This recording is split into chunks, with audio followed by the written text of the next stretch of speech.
Hi, this is Scott with Seal Scuba.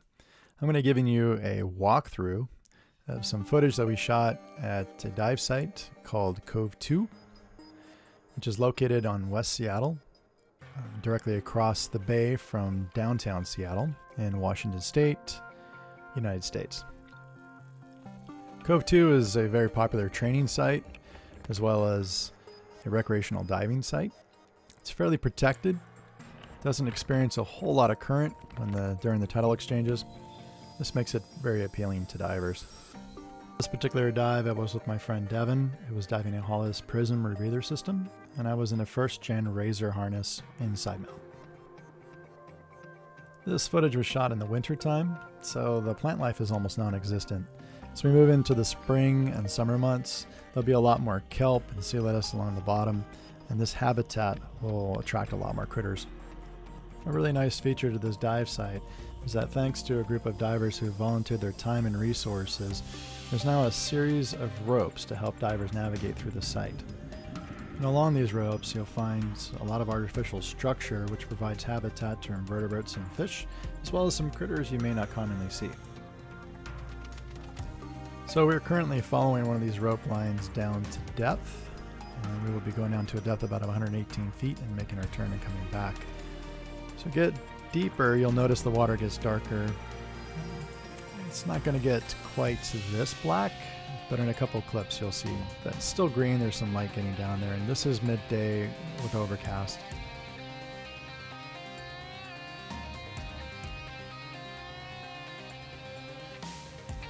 So finding this set of pilings was one of our objectives because typically we find a giant Pacific octopus in them. We didn't find one on this dive, but we did have a nice surprise. We found a red brotula.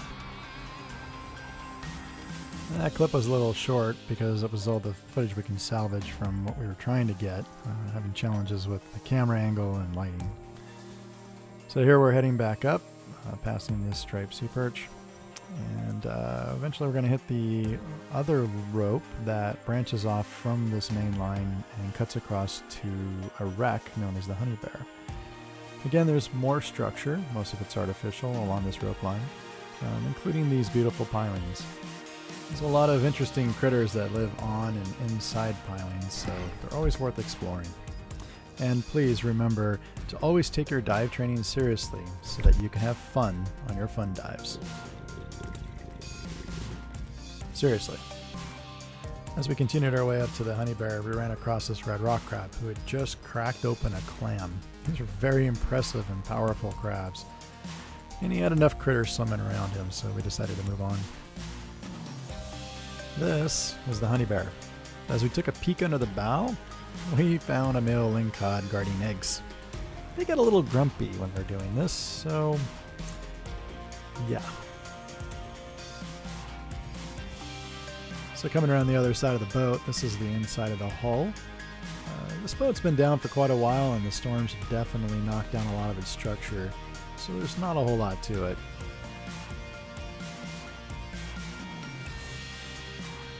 And here's Devin heading up slope from the bow where that lingcod was.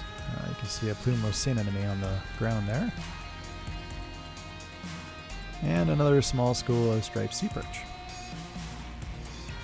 Most visitors to this dive site typically turn their dive once they get done exploring the Honey Bear, and that's exactly what we did. We just go up to our safety stop depth and follow the contour of the shore back to the entrance.